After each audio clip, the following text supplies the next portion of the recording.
Assistant pointsman की post है, सबसे ज्यादा लोग इसी पोस्ट के पीछे भागते हैं। असिस्टेंट सिग्नल एंड टेलीकम्युनिकेशन, ये भी काफी ट्रेंडिंग पोस्ट है। असिस्टेंट की पोस्ट के लिए भी 10वीं पास होता है, यहां पर भी कोई ITI नहीं मांगा जाएगा। इस पोस्ट के लिए सिंपल 10वीं पास कैंडिडेट्स एलिजिबल होंगे। जिन लोग का 2023 में ताजा सिलेक्शन हुआ था, सिलेक्शन होने के बाद उनको 35,000 रुपए तक का सैलरी मिल रही थी, ये सारे के सारे अलाउंसेस वगैरह आपको इसमें देखने को मिलते हैं। Hey guys, this is Sonu Alawat और आज इस वीडियो में एकदम डिटेल से बात करेंगे आने वाली रेलवे ग्रुप डी मतलब लेवल 1 की वैकेंसी के बारे में। देखिए दोस्तों, काफी सारे लोगों के डाउट्स बन रहे थे कि भैया ग्रुप डी की पोस्ट के ऊपर टोटल कितनी वैकेंसीज आने वाली है, कौन कौन सी पोस्ट होती है और सबसे इंपॉर्टेंट एजुकेशन क्वालिफिकेशन क्या रहेगा, क्या सभी 10वीं पास कैंडिडेट सभी पोस्ट के लिए एलिजिबल है या फिर 10th+ ITI यहां पर मांगा जाएगा। तो यार सारे डाउट्स आपके क्लियर करने वाला हूं, सारी जानकारी स्टेप बाय स्टेप यहां पर आपको समझाऊंगा। वैकेंसी कब आ रही है, ऑनलाइन फॉर्म कब से स्टार्ट होंगे, ये सारी जानकारी भी आपको दूंगा। इस वीडियो में हम कौन कौन से पॉइंट्स के ऊपर फोकस करेंगे पहले वही आप देख लीजिएगा। इसका detail selection procedure step by step आपको समझाने वाला हूं। पोस्ट और वैकेंसीज के बारे में बात करेंगे, एक एक पोस्ट आपको बताऊंगा कि भाई कौन कौन सी पोस्ट आपकी होगी और उसके लिए एजुकेशन क्वालिफिकेशन क्या होगी। पूरा एलिजिबिलिटी क्राइटेरिया डिस्कस करेंगे, एज लिमिट, एजुकेशन क्वालिफिकेशन के बारे में बात करेंगे। एग्जाम पैटर्न डिटेल के साथ डिस्कस करने वाले हैं। एग्जाम का detail syllabus, subject wise, topic wise PDF form में आपको प्रोवाइड करा के जाऊंगा। सिलेक्शन होने के बाद अब आपको सैलरी कितनी मिलेगी, सैलरी इंक्रीज हो चुकी है ग्रुप डी की, क्योंकि ग्रुप सी की कैटेगरी में भी आ चुकी है और DA भी आपका बढ़ चुका है और बोनस भी आपका रेलवे में बढ़ चुका है। साथ ही दोस्तों exam centres, job profile, job locations के बारे में बात करने वाले हैं। अगर आपको इस वैकेंसी से रिलेटेड सारे डाउट्स क्लियर करने हैं, वीडियो को पूरे ध्यान से आखिर तक जरूर देखिएगा। तो चलिए दोस्तों, बहुत ज्यादा टाइम वेस्ट नहीं करते, फटाफट वीडियो शुरू कर लेते हैं। देखिए दोस्तों, इस वीडियो में हम बात कर रहे होंगे RRC ग्रुप डी रिक्रूटमेंट 2024 के बारे में, यानी कि रेलवे रिक्रूटमेंट सेल के थ्रू आने वाली वेरियस लेवल 1 की पोस्ट के बारे में, जो कि अब ग्रुप सी की कैटेगरी में आ चुकी है। ऑल इंडिया की वैकेंसी होती है, मेल और फीमेल दोनों ही कैटेगरी कैंडिडेट एलिजिबल होते हैं। सबसे बड़ा डाउट स्टूडेंट के बीच में बना हुआ है कि भैया ग्रुप डी की पोस्ट के ऊपर टोटल कितनी वैकेंसीज आएंगी। अब देखिए दोस्तों, कुछ लोगों का कहना तो यह है कि भाई ग्रुप डी की वैकेंसीज भी काफी कम आएंगी और कुछ लोगों का कहना है कि 1 लाख के आसपास ग्रुप डी की वैकेंसी आएंगे। तो भाई साफ सीधी बात यह है कि वैकेंसीज कितनी भी आ सकती है, लेकिन फिर भी टेंटेटिवली अगर हम बात करें एक्सपेक्टेड 40,000 के आसपास वैकेंसीज आपकी आएंगी ही आएंगी। कम से कम 40,000 के आसपास ग्रुप डी की पोस्ट के ऊपर वैकेंसीज आनी ही है। बाकी इससे ज्यादा कितनी भी आ सकती हैं, 80,000, 1 लाख, वो जब आएगी देखा जाएगा। क्लियर है। फॉर्म फीस के बारे में तो आपको पता ही है, जनरल, OBC, EWS वालों के लिए शुरुआत में 500 रुपए रखे जाते हैं। एग्जाम होने के बाद 400 रुपए रिफंड कर दिए जाते हैं। ST/SC PH फीमेल्स के लिए 250 रुपए शुरुआत में चार्ज किए जाते हैं। एग्जाम होने के बाद 250 के 250 रुपए रिफंड कर दिए जाते हैं। देखिए दोस्तों, अब बात करेंगे कि भाई ग्रुप डी के अंडर लेवल 1 की कौन कौन सी पोस्ट निकलती है, किस डिपार्टमेंट के अंदर कौन कौन सी पोस्ट के ऊपर वैकेंसीज रहती हैं।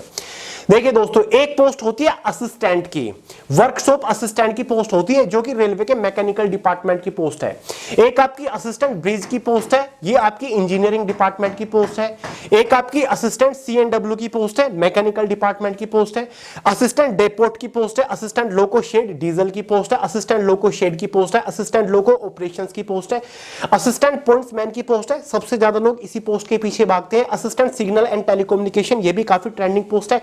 असिस्टेंट ट्रैक मशीन की भी पोस्ट काफी बढ़िया होती है। साथ ही असिस्टेंट TL&AC की पोस्ट होती है। असिस्टेंट TL&AC वर्कशॉप की पोस्ट है। Assistant TRD, assistant works, hospital assistant, ठीक है। साथ ही ट्रैक मेंटेनर ग्रेड 4 की पोस्ट होती है। कौन सी पोस्ट रेलवे के किस डिपार्टमेंट के अंदर निकलती है, सारी जानकारी आपके सामने स्क्रीन के ऊपर है। जैसे कि हॉस्पिटल असिस्टेंट की पोस्ट मेडिकल डिपार्टमेंट के अंदर निकलती है। समझ गए। बात करेंगे एलिजिबिलिटी क्राइटेरिया के बारे में, फिर पोस्ट वाइज एजुकेशन क्वालिफिकेशन आगे आपको समझाऊंगा कि भाई एजुकेशन क्वालिफिकेशन क्या रह सकती है। एज लिमिट यहां पर 18 से 36 साल जनरल वालों के लिए इस बार रखी जाएंगी। जनरल वालों के लिए मिनिमम एज लिमिट 18 साल, मैक्सिमम यहां पर 36 साल रखी जाएगी। वैसे 18 से 33 साल एज लिमिट होती है, लेकिन इस बार आपको 3 साल का एक्स्ट्रा एज में रिलैक्सेशन मिलेगा। 3 साल का OBC वालों को इसके अलावा रिलैक्सेशन मिल जाता है। ST/SC वालों को इसके अलावा 36 में और 5 जोड़ दीजिएगा, आपको इसमें रिलैक्सेशन देखने को मिलने वाला है। OBC वालों को 3 साल का, ST/SC वालों को 5 साल का। बात करेंगे एजुकेशन क्वालिफिकेशन के बारे में कि क्या भैया सभी पोस्ट के 10वीं पास कैंडिडेट्स एलिजिबल होंगे या फिर ITI मांगा जाएगा। देखिए दोस्तों, अब तक जितनी भी ग्रुप डी की वैकेंसी आई है 2018 में और 19 में, उनके लिए 10वीं पास मांगा गया था, और वो भी स्पेशल केसेस में।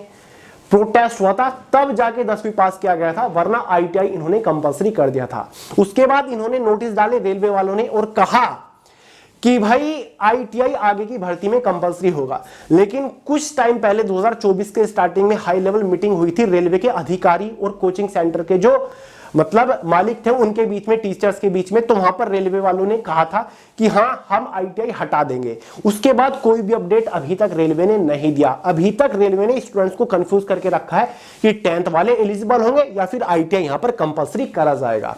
देखिए दोस्तों, अभी तक 10th प्लस ITI यहां पर है कुछ पोस्ट के लिए, और कुछ पोस्ट के लिए 10वीं पास भी एलिजिबल होते हैं, या फिर नेशनल अप्रेंटिस सर्टिफिकेट आपके पास हो NCVT के द्वारा तो भी आप एलिजिबल होते हो। अब सवाल यह उठता है कि भैया अगर यहां पर ITI कंपलसरी कर दिया गया तो ऐसी पोस्ट के बारे में बताइए जिनके लिए 10वीं पास एलिजिबल होते हैं। तो चलिए मैं आपको पोस्ट वाइज एजुकेशन क्वालिफिकेशन बता देता हूं। देखिए दोस्तों, post wise, department wise exact education qualification यहां पर है। असिस्टेंट वर्कशॉप पोस्ट जो है मैकेनिकल डिपार्टमेंट की पोस्ट है, इसके लिए 10वीं प्लस ITI कंपलसरी होता है। हो सकता है कि सभी पोस्ट के लिए 10वीं पास भी अभी रह जाए, लेकिन अभी कुछ नहीं पता, ठीक है। अभी मैं उस बेसिस पर बता रहा हूं, अगर ITI कंपलसरी होती है सभी पोस्ट के लिए तो भाई कौन सी पोस्ट 10वीं पास वालों के लिए रहेगी और कौन सी पोस्ट 10वीं प्लस ITI वालों के लिए रहेगी। असिस्टेंट ब्रिज की पोस्ट BTech या फिर ITI मांगा जाता है। असिस्टेंट CNW की पोस्ट 10वीं ITI वालों के लिए होती है। असिस्टेंट डिपोट स्टोर की एक पोस्ट होती है स्टोर डिपार्टमेंट की, जिसके लिए 10वीं पास एलिजिबल होते हैं। ये एक ऐसी पोस्ट है जिसके लिए ITI कंपलसरी नहीं होता।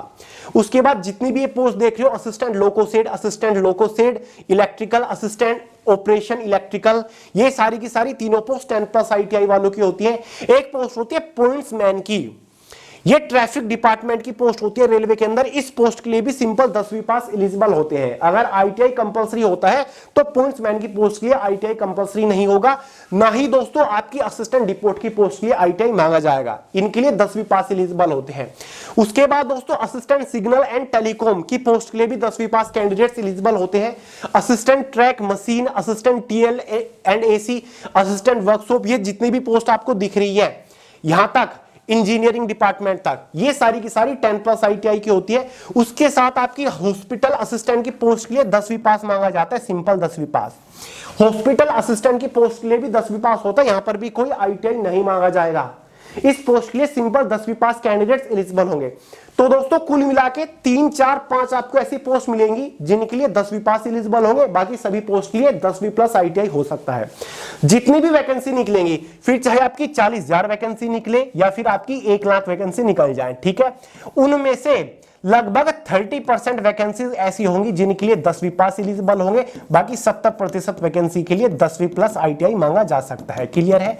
ये अभी तक के डेटा के अकॉर्डिंग में, अभी तक का जो इन्फॉर्मेशन है उसके बेसिस पर बता रहा हूं। हो सकता है कि सभी पोस्ट के लिए 10वीं पास ही रह जाए, हो कुछ भी सकता है। लेकिन दोस्तों ये बात तय है, अगर ITI कंपलसरी किया गया तब भी आपके लिए 4-5 पोस्ट ऐसी रहेंगी जिनके लिए सिंपल 10वीं पास भी एलिजिबल होंगे, और वो पोस्ट मैंने आपको यहां पर बता दी। सिलेक्शन प्रोसीजर के बारे में बात करते हैं। फॉर्म अप्लाई करने के बाद फाइनल सिलेक्शन लेने तक, ज्वाइनिंग लेने तक आपको किस किस स्टेज से होकर गुजरना पड़ेगा। तो भाई स्टेज फर्स्ट में आपके कंप्यूटर बेस्ड एग्जाम होगा, स्टेज सेकंड में आपका एक फिजिकल एफिशिएंसी टेस्ट होने वाला है। तो चलिए सबसे पहले बात करते हैं एग्जाम पैटर्न के बारे में, स्टेज फर्स्ट के बारे में। तो दोस्तों स्टेज फर्स्ट के एग्जाम में 4 अलग अलग सब्जेक्ट से आपको क्वेश्चंस देखने को मिलते हैं इसके एग्जाम में। पहला आपका जनरल साइंस रहता है 25 क्वेश्चन 25 नंबर के अंदर। दूसरा मैथमेटिक्स रहता है 25 क्वेश्चन 25 नंबर के अंदर। तीसरा जनरल इंटेलिजेंस और रीजनिंग रहता है 30 क्वेश्चन 30 नंबर के अंदर। चौथा जनरल अवेयरनेस और करंट अफेयर्स रहता है 20 क्वेश्चन 20 नंबर के अंदर। इसी के बेसिस पर एग्जाम में 100 क्वेश्चन होते हैं, 100 नंबर का आपका पेपर रहता है। 90 मिनट यानी कि 1.5 घंटा क्वेश्चन पेपर की टाइम ड्यूरेशन रहती है। 1/3 के एग्जाम में नेगेटिव मार्किंग आपको देखने को मिलेगी ग्रुप डी के। तो भाई ये आपका एग्जाम पैटर्न रहता है। इसी के साथ एग्जाम सिलेबस भी आप देख लीजिएगा, स्टेज फर्स्ट का एग्जाम सिलेबस है। मैथमेटिक्स से ये सभी टॉपिक्स आपको देखने को मिलने वाले हैं। जनरल इंटेलिजेंस रीजनिंग के ये सभी टॉपिक आपके एग्जाम में होंगे। जनरल साइंस से वही आपका बेसिक फिजिक्स केमिस्ट्री और लाइफ ऑफ साइंस से रिलेटेड क्वेश्चंस होंगे। जनरल अवेयरनेस और करंट अफेयर से भी आपको क्वेश्चंस भर भर के देखने को मिलने वाले हैं। जनरल अवेयरनेस और करंट अफेयर में स्पेशली साइंस एंड टेक्नोलॉजी से मैक्सिमम क्वेश्चन मिलते हैं। स्पोर्ट, साथ ही इंडियन आर्ट एंड कल्चर, साथ ही पर्सनैलिटीज, इकोनॉमिक्स, पॉलिटी से रिलेटेड आपको मैक्सिमम क्वेश्चंस एग्जाम में देखने को मिलेंगे। तो भाई ये इसका पूरा सिलेबस है, स्क्रीनशॉट ले लो या फिर फटाफट नोट डाउन कर लीजिए।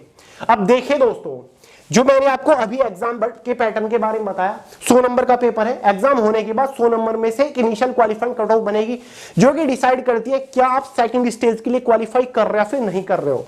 सेकंड स्टेज, और ये आपकी जोन वाइज वैकेंसीज होती हैं, 21 रेलवे जोन है, zone wise category wise vacancies divided होती हैं। स्टेज फर्स्ट का एग्जाम क्वालिफाई करने के बाद आपको फिजिकल एफिशिएंसी टेस्ट के लिए बुलाया जाता है। मेल और फीमेल के लिए यहाँ पर प्रॉपर रनिंग या फिर वॉकिंग रखी गई है। मेल कैंडिडेट को यहाँ पर 35 किलो अपने कंधों पर वेट लिफ्ट करना होगा और आपको 100 मीटर की दूरी तय करनी होगी 2 मिनट के अंदर। क्लियर है? मेल कैंडिडेट को 35 किलो अपने मतलब कुछ भी बोरी वगैरह कुछ भी हो सकता है कैरी करके 100 मीटर चलना होगा 2 मिनट के अंदर। क्लियर है? साथ ही दोस्तों 1000 मीटर आपको 4 मिनट 15 सेकंड के अंदर भी कंप्लीट करनी है। 1000 मीटर की जो रनिंग है 4 मिनट 15 सेकंड के अंदर क्वालिफाई करनी है। फीमेल कैंडिडेट्स को 35 की जगह 20 किलो वेट कैरी करके 100 मीटर की दूरी 2 मिनट के अंदर क्वालिफाई करनी है।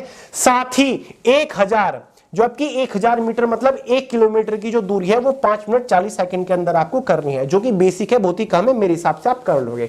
बस थोड़ी सी वेट की प्रैक्टिस आपको करनी पड़ती है, ठीक है, वेट कैरी करके चलना, ठीक है, तो ये तो आप कर ही लोगे। ये आपका क्वालिफाइंग नेचर होता है, इसके लिए आपको कोई भी एक्स्ट्रा एडिशनल नंबर मार्क्स नहीं दिए जाते, जस्ट आपको क्वालिफाई करना है, आगे बढ़ना है।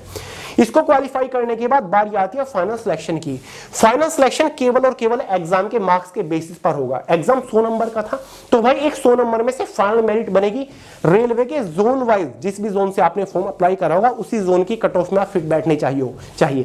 Zone wise, category wise, post wise आपकी कट ऑफ बनती है। पॉइंट मैन, ट्रैक मेंटेनर की कट ऑफ अलग अलग बनती है। क्लियर है? एग्जाम आपका एक ही होता है, बस पोस्ट प्रेफरेंस आपको देनी होती है फॉर्म भरते टाइम कि भाई मेरी फर्स्ट प्रेफरेंस पॉइंट मैन है, सेकंड प्रेफरेंस ट्रैक मेंटेनर है, थर्ड प्रेफरेंस ये वाली पोस्ट है। क्लियर है? 100 नंबर में से कट ऑफ बन जाएगी एग्जाम के मार्क्स के बेसिस पर। अगर आप उस कट ऑफ को क्वालिफाई कर लेते हो, फाइनली आपका सिलेक्शन हो जाएगा लेवल 1 की पोस्ट के लिए।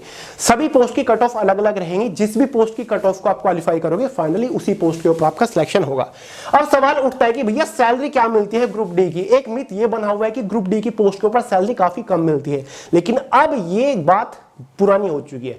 सैलरी आपकी इंक्रीज हो चुकी है, ठीक ठाक सैलरी आपको मिलती है। सैलरी जोन वाइज काफी ज्यादा वेरी करती है। देखिए दोस्तों, पोस्ट वाइज, सिटी वाइज और जोन वाइज आपकी सैलरी वेरी करती है। सबसे कम जो आपकी सैलरी मिलती है ना ग्रुप डी के अंदर, जो कोई सबसे छोटी पोस्ट है और ऐसी लोकेशन है यहाँ पर सबसे कम सैलरी है, तो वो भी कम से कम 34,000 आपकी सबसे कम वाली पोस्ट है, सबसे कम सैलरी वाली पोस्ट है।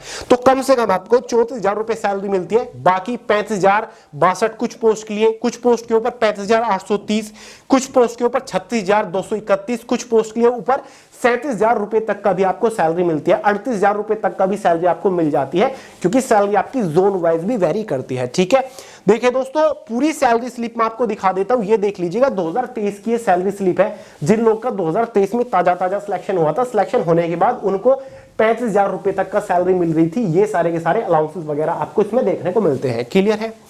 Exam centres all over India के अंदर आपको देखने को मिल जाते हैं। जो प्रोफाइल आप सभी को पता है, पोस्ट के अकॉर्डिंग ज्यादातर असिस्टेंट की पोस्ट है दोस्तों। असिस्टेंट के तौर पर आपको काम करना होता है। ट्रैक मेंटेनर की पोस्ट है, तो ट्रैक की को मेंटेन करने की जिम्मेदारी आपकी होती है। मेडिकल असिस्टेंट की पोस्ट है, जो रेलवे का मेडिकल डिपार्टमेंट है उसके अंदर असिस्टेंट के तौर पर आप काम करते हो। ठीक है, तो भाई जो प्रोफाइल आपको पता है, वैसे मैं प्लानिंग कर रहा हूं एक सेपरेट डिटेल वीडियो लेकर आऊंगा, जहां पर आपको जो प्रोफाइल के बारे में अच्छे से बताऊंगा कि भाई लेवल 1 की कौन सी पोस्ट के ऊपर सिलेक्शन होने के बाद एग्जैक्टली आपको काम क्या करना पड़ेगा। ठीक है, जो इंजीनियरिंग डिपार्टमेंट की पोस्ट होती है ना, उनमें आपको ज्यादा काम करना पड़ता है। ठीक है, जॉब लोकेशन जिस भी रेलवे जोन से फॉर्म भरोगे उसी रेलवे जोन में आपकी हमेशा जॉब लोकेशन रहेगी। उम्मीद करता हूं सारे डाउट्स आपके क्लियर हो गए होंगे। बात करते हैं भैया वैकेंसी कब आएगी, ये तो बता दीजिए।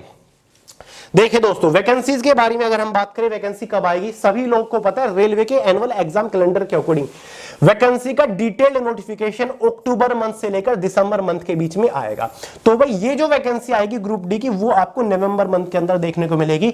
नवंबर 2024 के अंदर फुल डिटेल्ड ऑफिशियल नोटिफिकेशन जारी कर दिया जाएगा ग्रुप डी यानी कि लेवल 1 की पोस्ट के लिए। तो दोस्तों, नवंबर आपका स्टार्ट हो चुका है, तो नवंबर मंथ के अंदर ग्रुप डी की वैकेंसी आ रही है। वैकेंसी कितनी आएगी, ऑफिशियल नोटिफिकेशन आने पर ही पता चलेगा। 30,000, 40,000, 50,000 या फिर 1,00,000 वैकेंसी आएंगी, सभी के डाउट क्लियर हो जाएंगे। क्वालिफिकेशन क्या रहेगी, इससे रिलेटेड भी आपके डाउट्स क्लियर हो जाएंगे। क्वालिफिकेशन कुछ भी रहे, 10वीं पास वालों के लिए फिर भी काफी सारी पोस्ट के ऊपर वैकेंसीज आएंगी। इस बात को माइंड के अंदर सेट कर लीजिए, ठीक है दोस्तों। तो यार तैयारी में अभी से लग जाइए, ये कुछ नहीं होता कि एग्जाम जब आएगा, नोटिफिकेशन जब निकलेगा तभी तैयारी करूंगा। अभी से तैयारी करिए, तब आपका सिलेक्शन 100% श्योर होगा। तो चलिए दोस्तों, इस वीडियो में इतना ही था। डाउट्स क्लियर हुए हो, मेरी वीडियो पसंद आती हो, मेरा काम पसंद आता हो तो वीडियो को लाइक कर दिया करें, चैनल को सब्सक्राइब करना मत भूलिएगा। मिलते हैं अगली वीडियो में बहुत ही जल्द, तब तक के लिए जय हिंद।